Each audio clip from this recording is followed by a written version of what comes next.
Hello, everyone. Good to see you again. It's a beautiful night.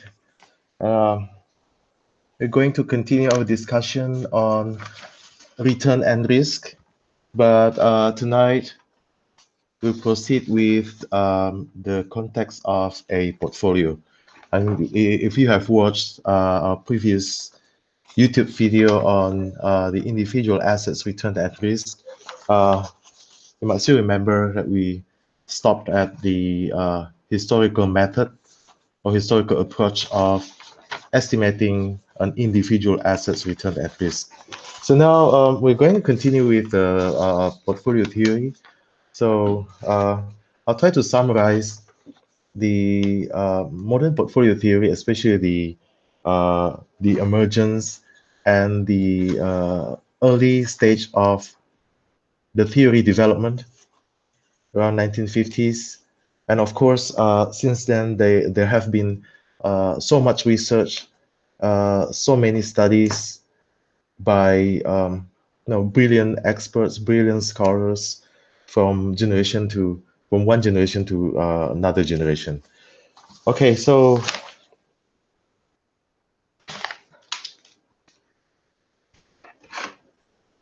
we'll go into the a bit history about the development of the theory, the initiation uh, of the theory. So before 1950s, so let me prepare the slides.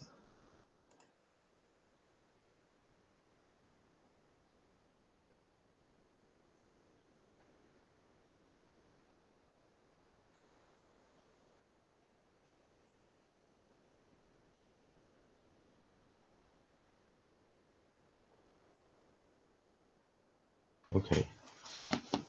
So before 1950s, um, well, in the modern world, at that period of time, I think people didn't really know the existence of a specific field named finance. So people were familiar with economics. It had been there for centuries, even for ages, economics, and of course we had accounting. Accounting in its old form, I think people knew it as a bookkeeping or some sort of the recording, right? Transaction recording and some sort of that. So we had economics and accounting. So economics has been dealing with mathematical solutions to economic problems, whereas accounting again was more about bookkeeping, about recording transactions or uh, economic items systematically based on regulations and certain systems. So we had economics and accounting, and there was a particular young guy in that period of time named Harry Markowitz.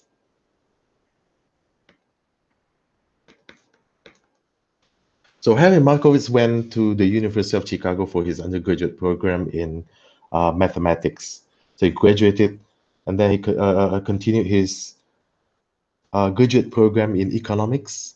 Again, as we know, the University of Chicago is renowned as one of the best, if not the best, places for pursuing graduate programs in economics, mathematics, and um, some other sciences, because it has so many Nobel Prize laureates, so many brilliant scholars, world-class, top-notch scholars in the world.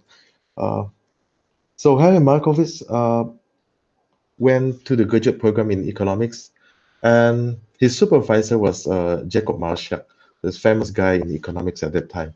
And in 1951, he defended his dissertation, and one of the examiners was Milton Friedman.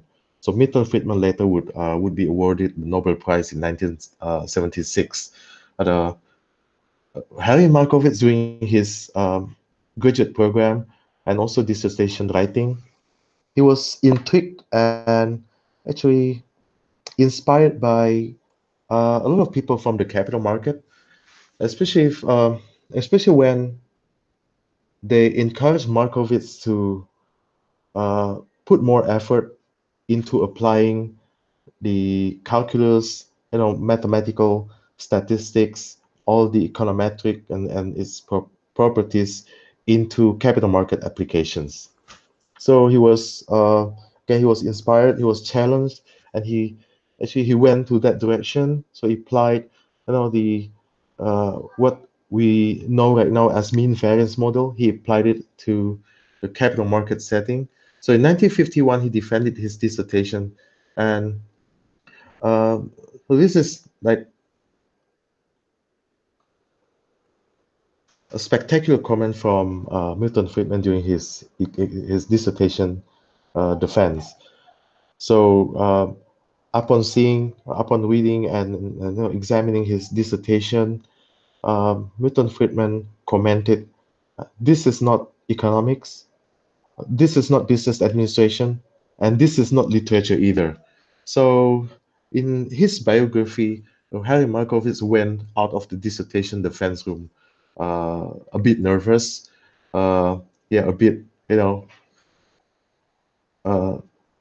a bit uncertain with some, so in essence, he was bewildered whether no he could pass the defense. But again, but then he was called into the room again, and Milton Friedman congratulated him, and he said, "Congratulations, Dr. Markowitz." So he passed the defense. And in 1952, his dissertation was published in the Journal of Finance, titled "The Portfolio Selection," and that paper is, we know it as a seminal paper, a legendary paper that started now started a new field, capital market field, and even finance. We could say, actually, he's not only the father of modern portfolio theory, but also the father of finance. Because again, before 1950s, I think few people, essentially, not many people recognized the field of finance. So they only knew economics or accounting. But since Markowitz's time, so we have had the new field that that is now known as finance. And his famous saying that stems from his dissertation is, "Don't put all your eggs in one basket." So there's very uh, good wisdom in finance, good wisdom in economics. Many people have known about it by hunches, by personal feeling or instinct. Don't put all your money in one investment, or don't put all your eggs in one basket, because if you drop the basket, then you lose all the money. So many people might have had that perspective or that thought, but um, before 1950s, not many people um, had recognized or had the knowledge about how to apply that wisdom or that technique into their investment decision in the capital market or on the stock exchanges. Okay, so again, 1952 started a new era. So the uh, finance, uh, capital market era. So that's why we call Markowitz the father of modern portfolio theory.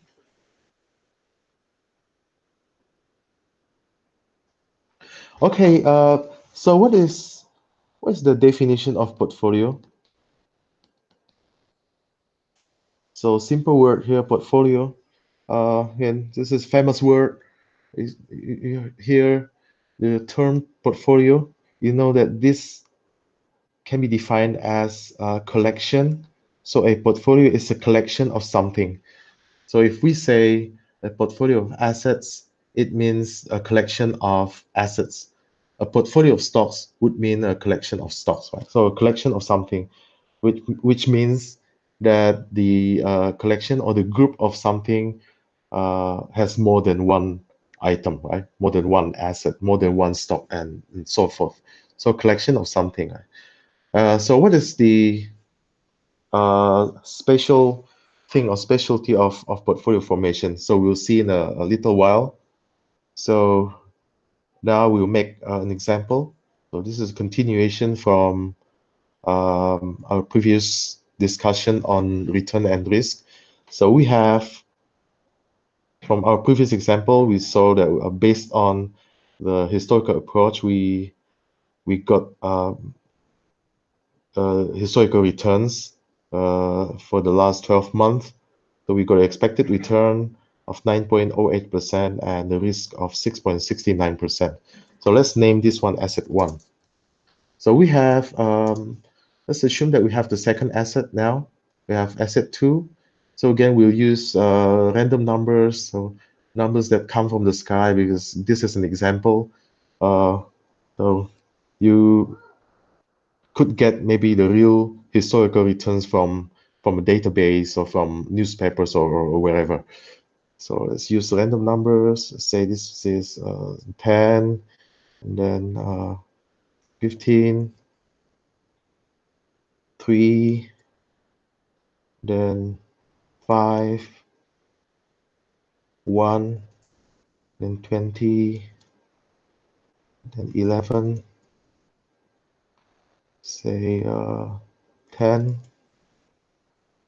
5, minus 1, and 7,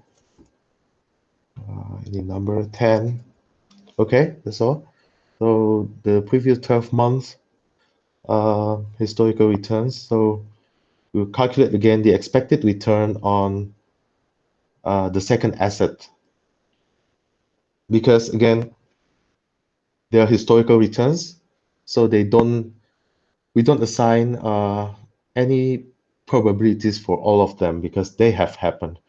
They are historical returns. So the expected return would be the average, right? So the average is 8%, and then risk, or the standard deviation of the second asset's return would be 5.94. So the standard deviation of the returns, the second asset's returns, 5.94%. So we have two assets. This is I think the simplest portfolio, comprised of two assets.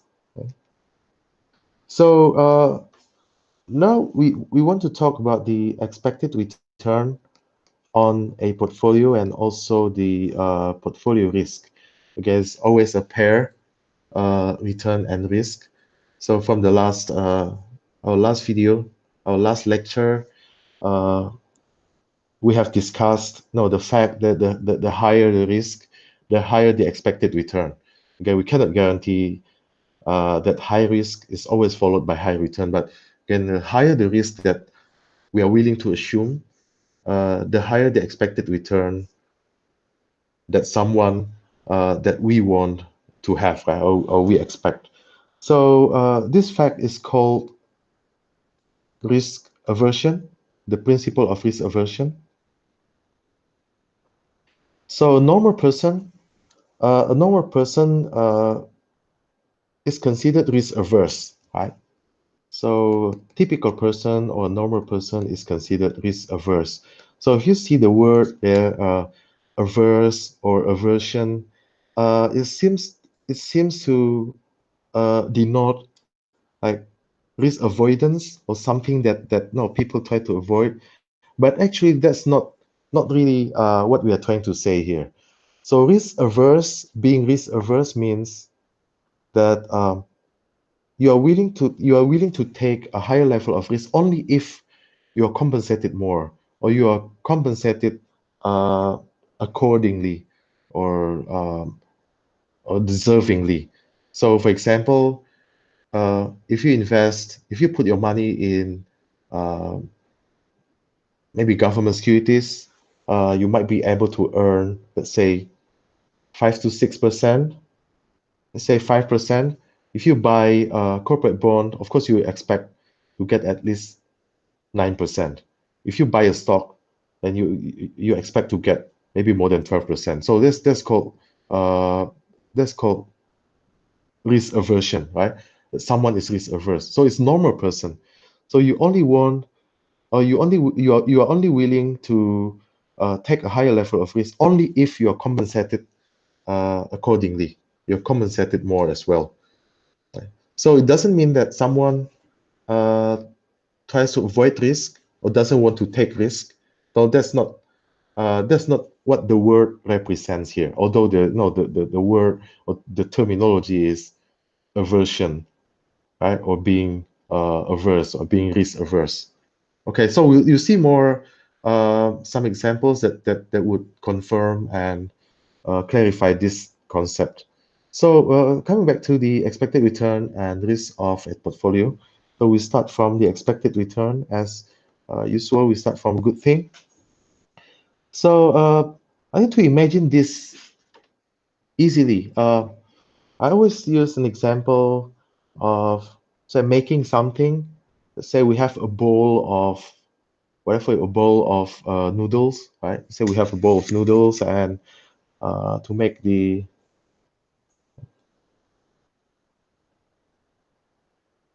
story right simple, let's say we have two ingredients, right?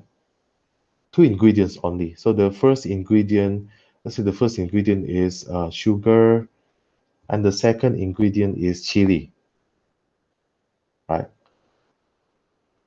So we have sweet, right? And then we have spicy. We have chili there, sweet and spicy. So logically, if we put 100% sugar into the noodles, then the taste will be 100% sweet. Right? If we put 100% chili into the bowl, then the taste would be 100% spicy. So if we put like 70% sugar and 30% chili, then the taste would be 70% sweet or more tilted toward sweetness, and only 30% spicy and so forth. So you can imagine the situation, right? And vice versa, if we put like 90% chili and only 10% sugar, then obviously it would be very spicy, 90% spicy and only 10% sweet. Okay, so that logic or that conventional wisdom can be borrowed to imagine, right? If we have a portfolio consisting of only two assets, what is the expected return on the portfolio? Then, based on the conventional wisdom that we just talked about, we could imagine that we can conjecture the expected return on the portfolio as the weighted average of individual assets' expected returns. Right? So again, see from the previous example. So if we have two assets, again, we could conjecture the expected return on a portfolio as the weighted average of individual assets' expected returns. So if we have two assets, so could imagine this is expected return on the first asset plus expected return on the second asset, right? But before we add them together, of course, each expected return has to be multiplied by its respective weight. So the weight, number one and number two, right? So we could, of course, we could extend this analysis to many assets, a situation with many assets. So we have the expected return on the ith asset multiplied by its weight, and then we sum them together. Right?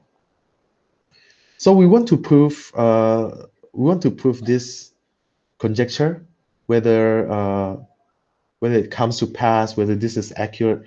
So in our example here, we can calculate mechanically.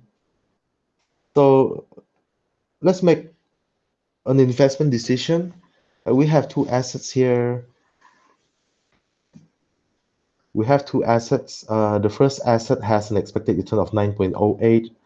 The second asset has an expected return of 8%. So let's assume that we invest randomly, be 70% in the first asset and 30% in the second asset. So this is our own decision, not based on certain formula, but just a random investment decision. So let's say we choose 70% of the first asset times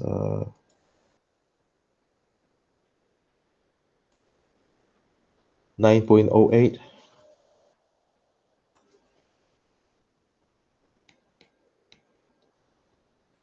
plus 30% of 8%. So I'll calculate quickly using my calculator.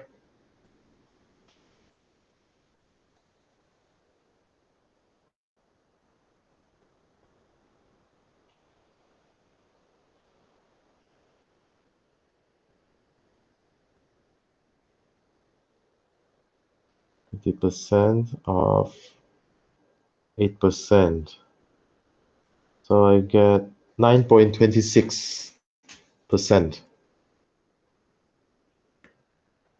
9.26%. So we are going to prove it, whether this is correct. Right? Again, our conjecture says that the expected return on a portfolio is merely the weighted average of individual assets' expected return. So we are going to prove it. So mechanically, we got the conjecture of 9.26%. So we'll prove it manually, because the manual way is always the best proof. Portfolio. So the expected return, the return on each row consists of 70%. This is what we decided, not based on any formula. This is our example only. So 70% of the first plus 30% of the second. So do the copy and paste for every row, for every historical return. So we get the historical returns on the portfolio consisting of 70% asset 1 and 30% asset 2. So the average of the historical returns on the portfolio is 8.76. So let me check again.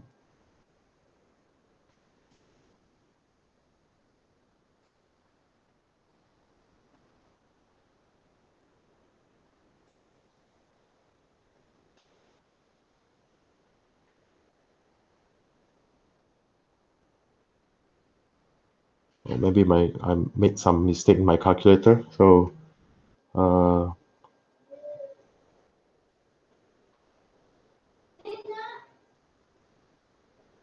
oh yeah, so I made a bit mistake here. So it should be, yep. So sorry, I made a mistake here. Should be not 9. So I mistakenly inputted wrong number. So this should be 8.756. Okay, so we could round it up, 8.76%. Okay, so we prove it, right? So this is right. So both the mechanical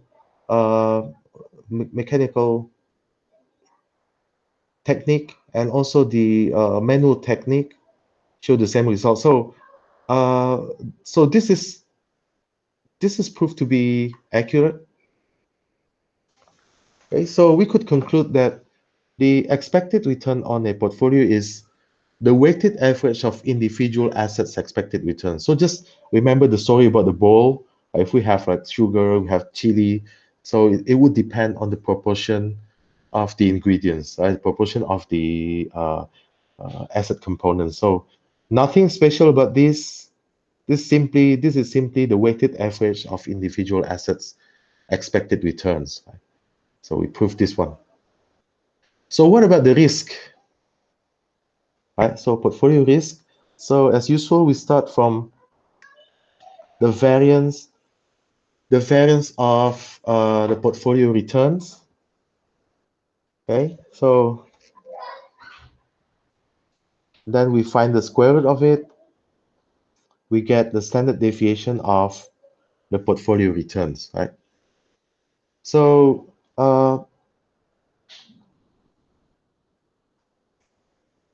similar to the analogy that we use for the expected return on a portfolio, we conjecture that the portfolio risk should be the weighted average of individual assets risks. Okay, so in our example, we have two assets, so we could write it this way. Right? The risk of the first asset plus risk of the second asset, and each multiplied by its respective weight. Right? So this is our conjecture. Right? If we have many assets, so this would be the ith risk or standard deviation multiplied by its weight, and then we sum them together. This is our conjecture that we are going to prove. Okay, so in our example, we have two assets here, and we decided to invest 70% in the first asset, and the risk is 6.69.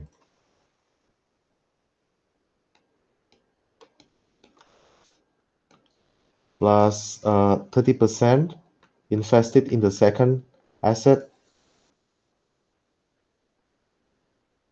and the second asset's risk is 5.94.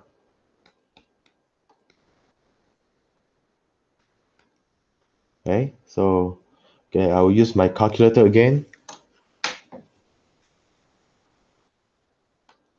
So 0.7 times 0.0669 plus 30% times 0.0594. So I get 6.47%. So 6.47%. So once again, our conjecture is that the portfolio risk is the weighted average of individual assets risks. So let's prove it manually. So we have these are the portfolio historical returns, and we're going to find the standard deviation of it. Copy and paste from here. Standard deviation of this standard deviation of the portfolio is 499. Wow, 499. Is it correct? No, it's not correct, right? And it's good news that this is not true. And actually, this begins our story, begin our journey. So if you are taking the portfolio theory and management course, you should be very glad, that our conjecture is not supported, it's not confirmed, it's wrong, right? So the portfolio risk is not the weighted average of individual assets risk, but lower. If you notice, it's lower, right? It should have been 6.47%, but the reality is 4.99%. Right? Again, one more time, right? Our conjecture says that the portfolio risk should be the weighted average of individual assets risk. And based on that conjecture, we found that the portfolio should have been 6.47%. But you see, from our manual check, it's not right. It should be 4.99%. Is lower, right? So the difference between the figure that should have been based on our conjecture and the reality or the real figure is called the benefit from diversification, the benefit from the portfolio. So of course, if you study portfolio theory and management, or you apply it in your securities company or your mutual fund or hedge fund company, of course you want to maximize the benefit from diversification. So the whole idea about the portfolio formation is how to maximize the benefit from the portfolio formation or the benefit from diversification. Okay, so again, it's not 6.47 as conjectured, but actually it's 4.99, which is much lower. And again, the difference is the benefit from diversification. Okay, so now we are going to discuss then how to estimate the portfolio risk based on the mean and variance model of Harry Markowitz. So we call it mean and variance. If you notice, mean is the expected return, right? Expected return or the mean, and then risk is the variance, right? And the square root of the variance is the standard deviation. Okay, now we're going to try to derive the portfolio risk formula based on the simple calculus technique. So maybe in your high school or in your undergraduate program, statistics course or courses, you have studied or you have learned this extensively. I just try to remind you, put this to your remembrance. So if I say I'm looking for the expected value of something minus the expected value of it, what is it? It is the mean. So what about this? You want to try to find the expected value of something minus the expected value of it squared.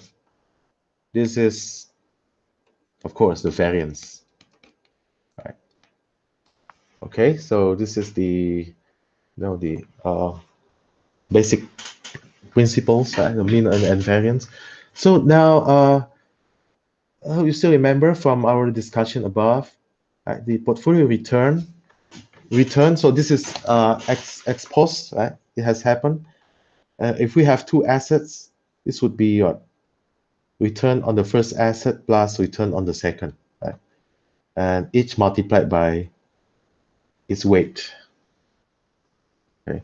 What about expected return on portfolio? This would be the expected return on the first plus expected return on the second, and each multiplied by its weight. Okay, now I'm going to apply this principle into the portfolio risk context. Right? So you see this one?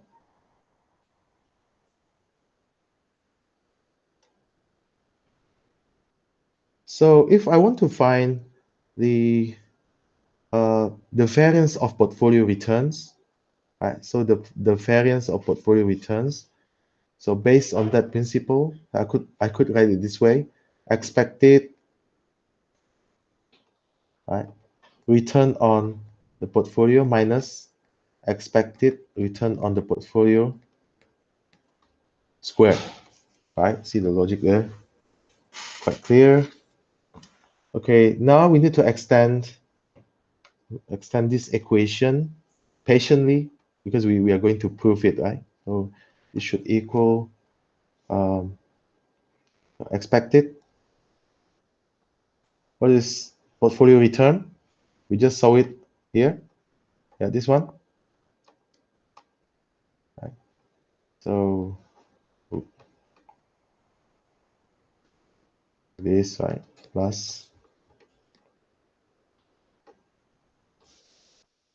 Okay. So minus, see here, minus expected return on the portfolio. So this one. So minus, be careful, we have one expected return on the first plus expected return on the second.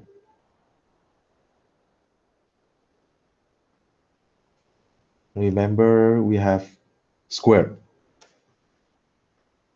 Okay, now again applying your mathematics lesson in the undergraduate program or even in high school, we try to combine like the same components, right? So we have here same component and another same component, right? So you could write it this way, so expected.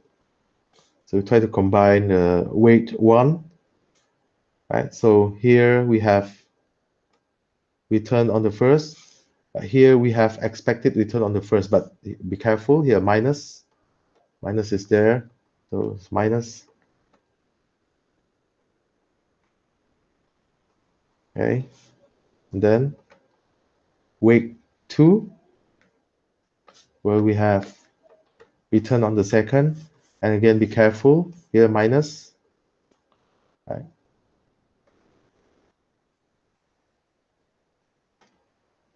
Okay, squared.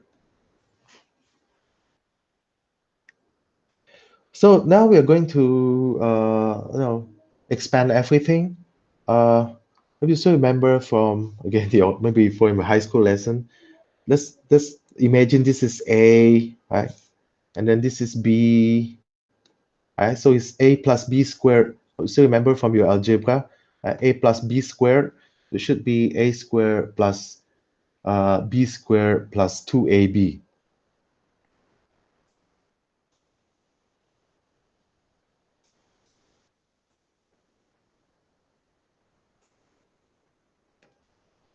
Okay, so we'll expand it. So A squared, let's again imagine the first part of equation, first part of the equation is A. So W1 squared and then R1 minus expected return on the first squared, right?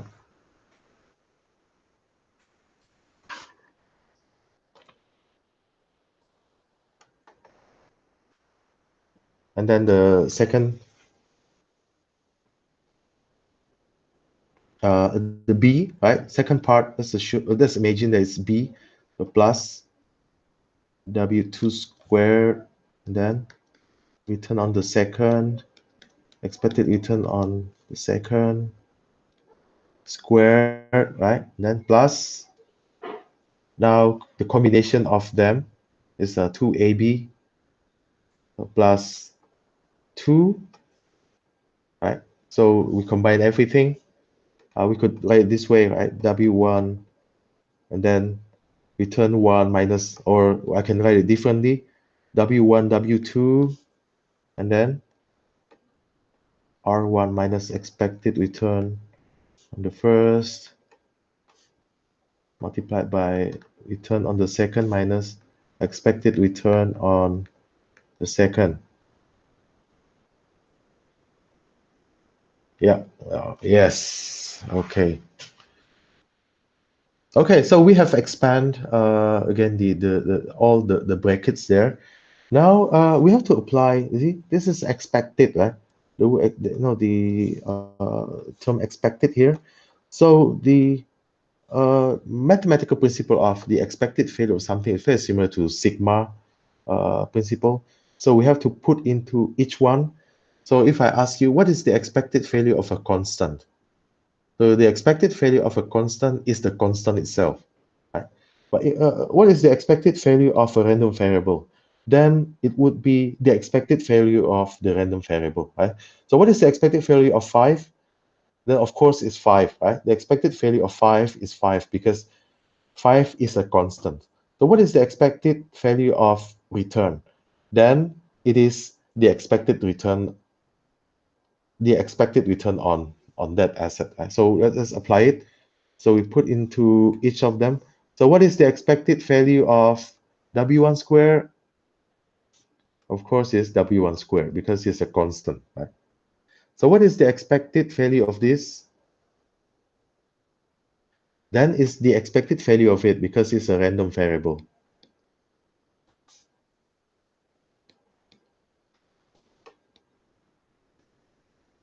Okay. So next, what is the expected value of weight 2 squared? Of course, it's weight 2 squared because it's a constant. What is the expected value of this? And it's the expected value of it because it's a random variable.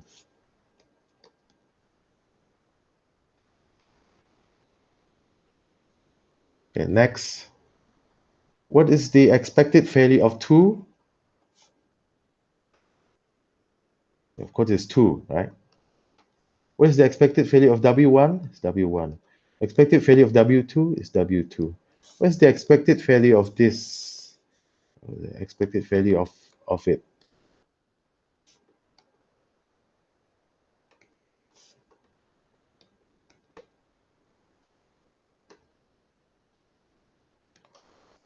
Okay, so we are almost done. So I'll write it again, make sure we remember, okay? So now we have some familiar terms already. So what is W1 squared? Of course, W1 squared. So I hope you remember this type. Right? See? I want to go back up there to show you. You still remember this one?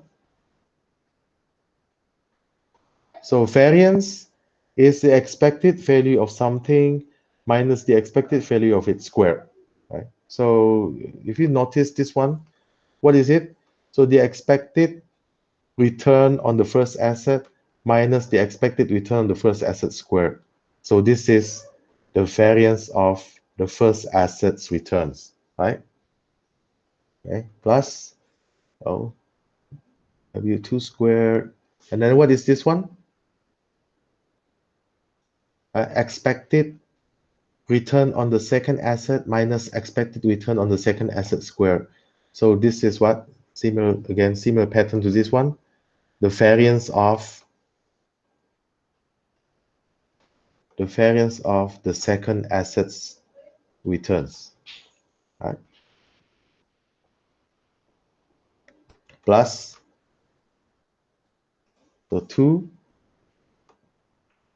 W1 W2, and so now this one is a special term.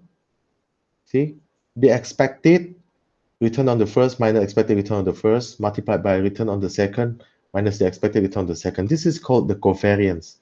Covariance between the first and the second. So covariance, so it can be simply defined as co-movement, right? Co-movement. So the co-movement, how they move together. So this covariance could be expanded. This could be defined as the correlation coefficient between the first and the second assets multiplied by the risk of the first asset multiplied by the risk of the second asset. So this covariance, if you want to expand it, or we can simply write it that way. But if we want, we can expand it, right? So we can write it this way: the correlation between, sorry. So this way, right? 1 and 2, right? But we could write it this way: correlation between the first and the second times their standard deviations. Okay, so this is the Markowitz full model to estimate portfolio variance. And of course, to get the portfolio risk, you have to find the square root of it, right? So the square root of the variance is the standard deviation or the risk, right? So before we discuss in more details, let's prove the number here. So firstly, we need to find the correlation, right? Correlation between the first asset, correlation between the first asset's returns and the second.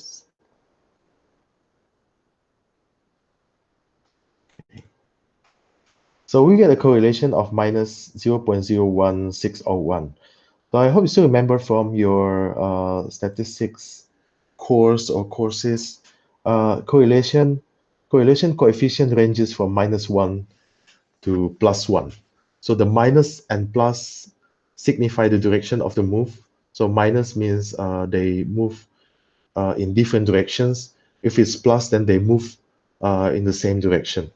So minus and plus again signify the direction. Well, the number itself denotes the magnitude of the relationship, right? So if it's 1, then it's like 100%, right? So this one is minus 0.01 601, so 1.6%. So it's minus, so different directions, but the magnitude is relatively not that high. So let's put into our formula here, right? The Markovian full method formula. So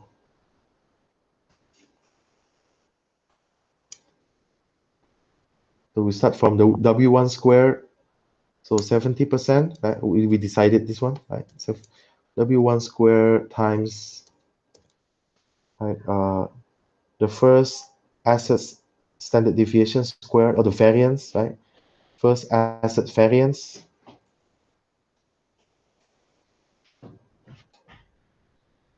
right, times 30% squared multiplied by second assets variance,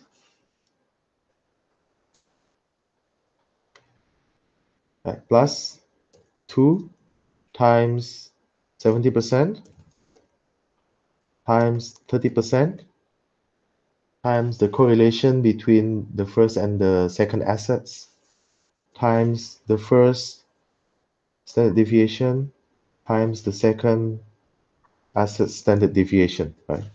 So we get this is the variance of the portfolio returns. So what about the risk? The portfolio risk would be the square root of it, right? The square root of it is you can see. Okay, now it perfectly matches our manual calculation, right? So 499. So we have proved it. Okay, so this is again good news. So portfolio risk is not the weighted average of individual assets risk, right? But we have to find the now using the full method as popularized by Harry Markowitz. So that's what he wrote in the Journal of Finance paper, right? Portfolio selection. So I hope it's clear enough for the early part of our story about the portfolio return and risk, right? So the story is long. That's why you have focus on the portfolio theory and management course, or if you are taking CFA exams, you have to read more the I think the major textbooks. I think one of the best would be Body, Kane, and Marcus.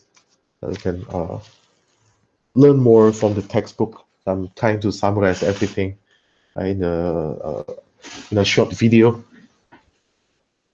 Okay, so let's continue a bit.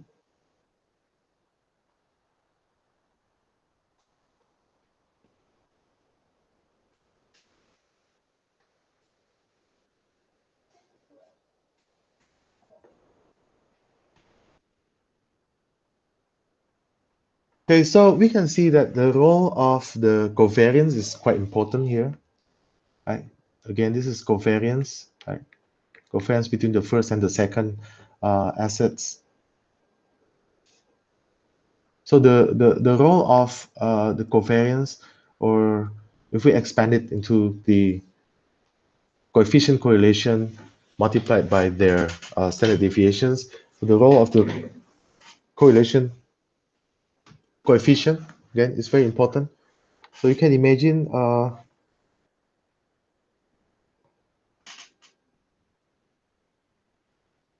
again, the correlation coefficient would range from -1 to 1, right? So let's imagine a situation where we combine two assets, right? We combine two assets and the correlation is +1. So I hope you still remember again from our discussion just now. +1, positive means the same direction, and 1 is the magnitude, which means 100%. So it's like uh, uh, the same direction and the same magnitude, 100%. So you could imagine if the first asset increases by 10%, so the second asset would increase by 10% as well. Okay, so now imagine if this is 1, right? So 1, so hence we don't need to write anything because this is 1. So 1 multiplied by everything would be just the same thing as it was before. Okay, so if this is the case, can you imagine again from your high school mathematics or your undergraduate mathematics? What is it? We have squared here, and 2 times those things. So this would be how to contract the full formula there. How to contract it? So W1 sigma 1, or the standard deviation of the first, plus W2 times the sigma 2, right? The standard deviation of the second asset squared, right? Does it ring a bell? You can imagine again. W1 squared sigma 1 squared plus W2 squared sigma 2 squared plus 2 W1 sigma 1 W2 sigma 2, right? Okay, so if I find the square root of it, right, this would be what? I just take the square root of it, right? Okay, so did you ever see this formula before? Of course, right? Where was it? Up there. Okay, this one? The wrong one? Okay, now this is interesting, right? So if the correlation between the two assets is +1, exactly +1, then the portfolio risk uh, will be the weighted average of individual assets risk. So what does it mean there? So it means that the portfolio has no benefit at all, right? No benefit at all, because now this converges into the weighted average of individual assets risk. Remember the one at the top that we didn't like because it was wrong, right? But if the correlation between the two assets is +1, then the portfolio risk will be or will converge to the weighted average of individual assets risk. Now, this is not good, right? So again, one more time, uh, if the correlation between the two assets is +1, then the portfolio has no benefit at all, right? No benefit at all, because again, the portfolio risk now becomes the weighted average of individual asset risk, so no benefit at all. Right? So what about we change our story now?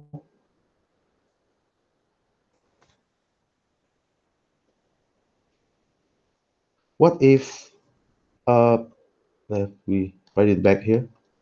What if this is -1? Right, -1. -1, what does it mean again? Negative means they're moving in different directions. The magnitude is 1 or 100%. So full magnitude, but different directions.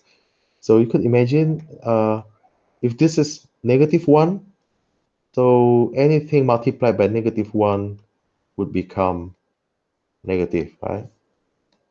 So it would be like this. So what is the contraction uh, equation? So it would look like this, right? Minus W2 standard deviation of the second square. So if we take the square root of it, it would be, it could go both way actually, right? Could be positive, could be negative, but let's take the best part, negative, right? Negative.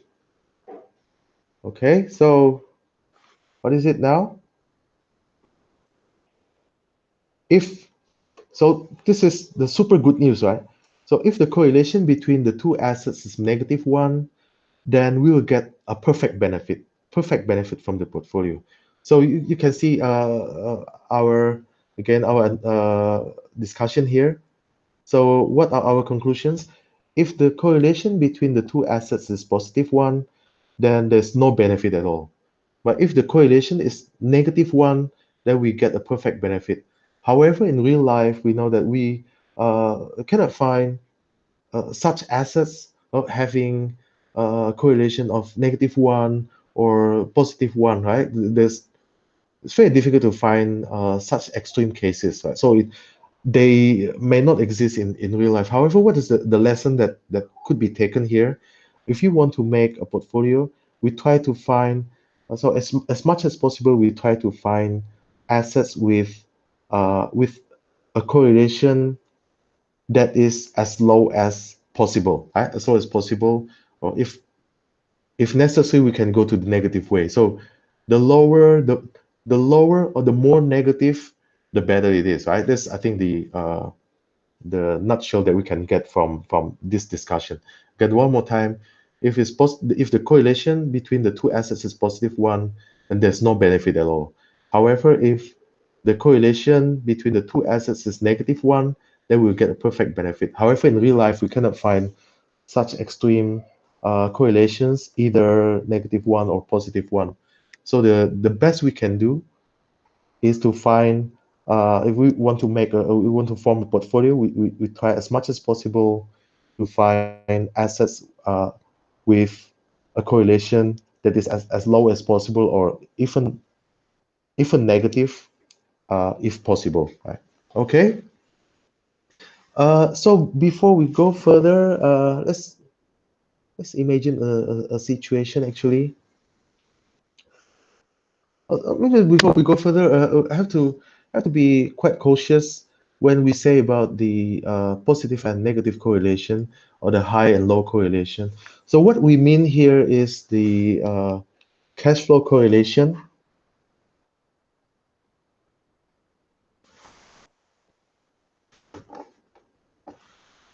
Right? Cash flow correlation,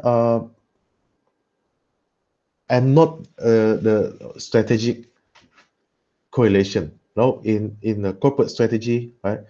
If you're part of a strategic planning group or business development or something, you know for sure that a company had better, diversify into a similar or into another industry where it has competitive advantages or core competencies. So we call it more similar diversification, right? Instead of, you know, uh, unrelated. So we prefer related diversification, right? Related diversification, meaning that we try to invest, we try to expand into uh, like other sectors or other industries uh, whose core competencies or competitive advantages are possessed by our company.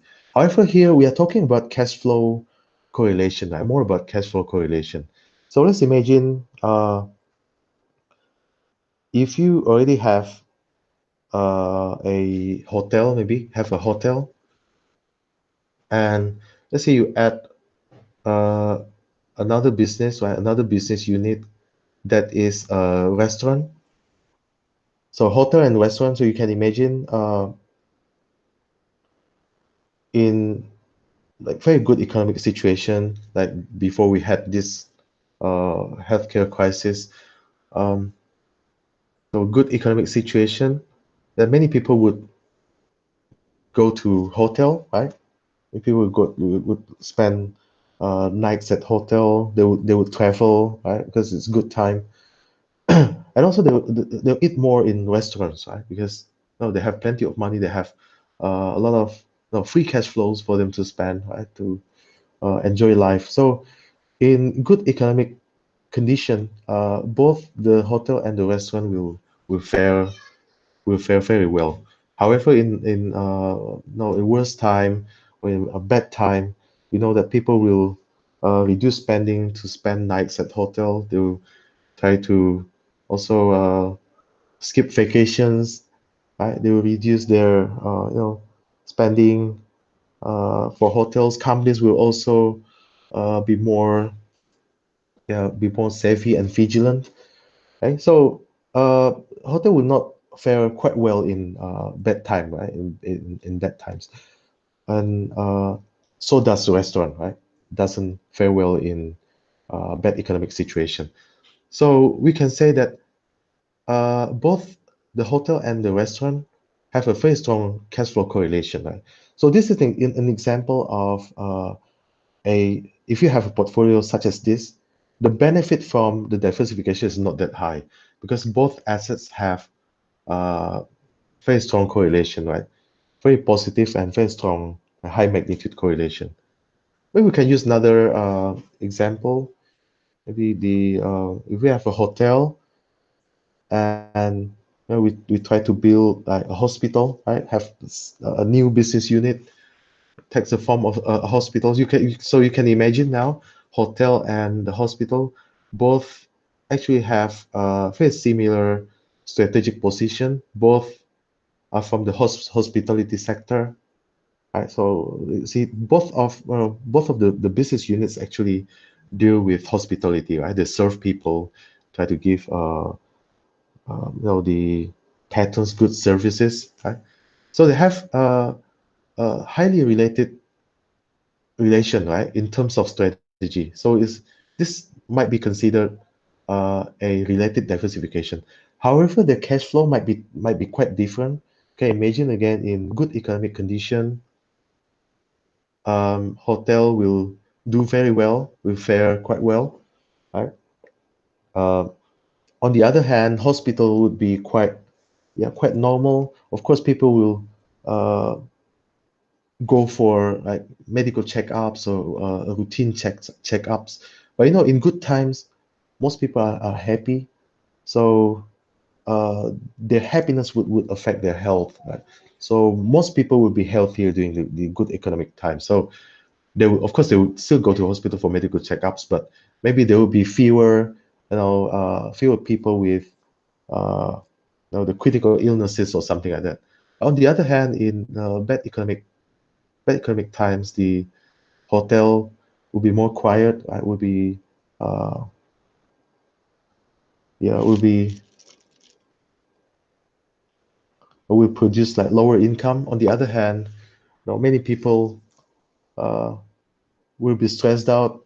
Many people are distressed, and there's a higher chance for them to catch critical illnesses. So the income for the hospital might skyrocket during bad times. So you see, this is a good example.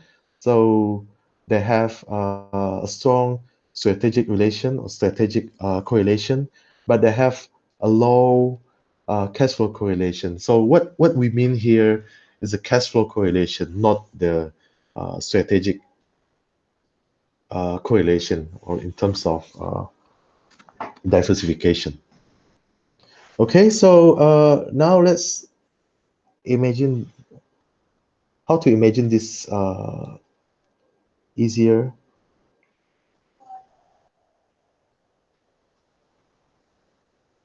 So if I have, so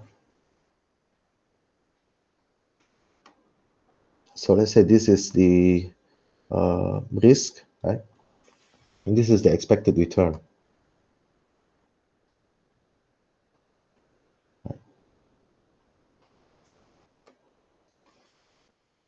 So if the correlation coefficient between the two assets is +1, then the graphic will look like this.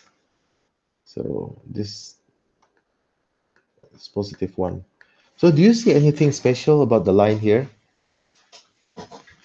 Of course not, right? There's nothing special there. Why nothing special? So you see, this is just a straight line. right? Straight linear line, right? To the northeast, right? It means that to increase your expected return, right? To increase your expected return, you have to increase your risk. Right? So there's nothing special there whatsoever, right?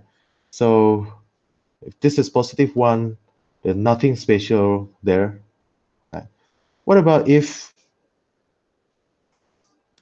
the correlation is negative 1? If the correlation is negative 1, then we'll get a figure like this. Wow, this is good one, right? You see, it turns left, it turns northwest until it reaches here. You see, what is it? This is a position where the risk is 0. So we could get a perfect benefit, right, before it becomes normal, right? So what about if this is not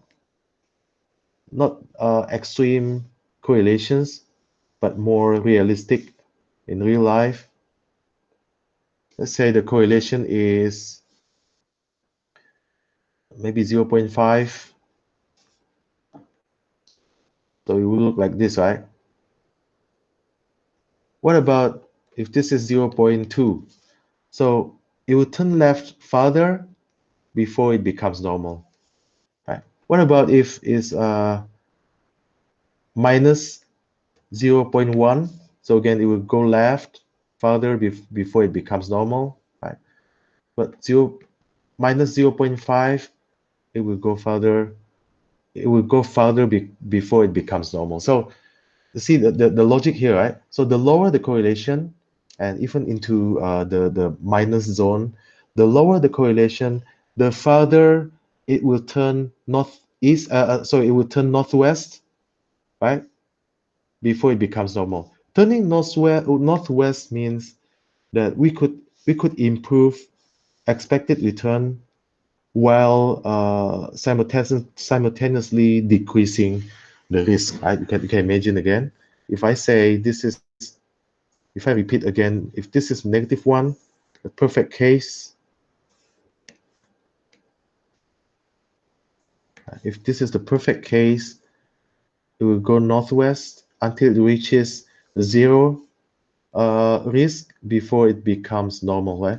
So going northwest, so you can see again, we could increase the expected return while simultaneously decreasing the risk. And then we reach here before it becomes normal, right? Becomes just normal again. Okay, so we can reach this point. And actually, if you remember in your portfolio theory and management, you could estimate this point, right? If we have two assets, how to get this? So the weight of the first can be estimated as the standard deviation or the risk of the second asset divided by standard deviation of the first plus standard deviation of the second. So this point where the risk is 0 can be estimated this way, right? This is the weight of the first. And of course, the weight of the second is 1 minus the weight of the first, right? So quite simple. Again, this formula only holds when the correlation between the two assets is -1, right?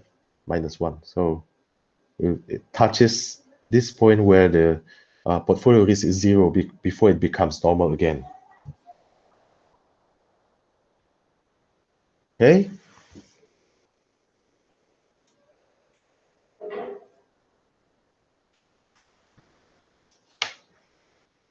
So I hope you enjoy our first part of the portfolio theory discussion. And of course, we have yet to finish all, have yet to cover all materials, but we'll come back again with the second part.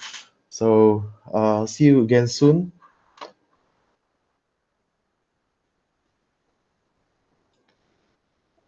Okay, so So have you had any question? Again, you can talk on the discussion forum.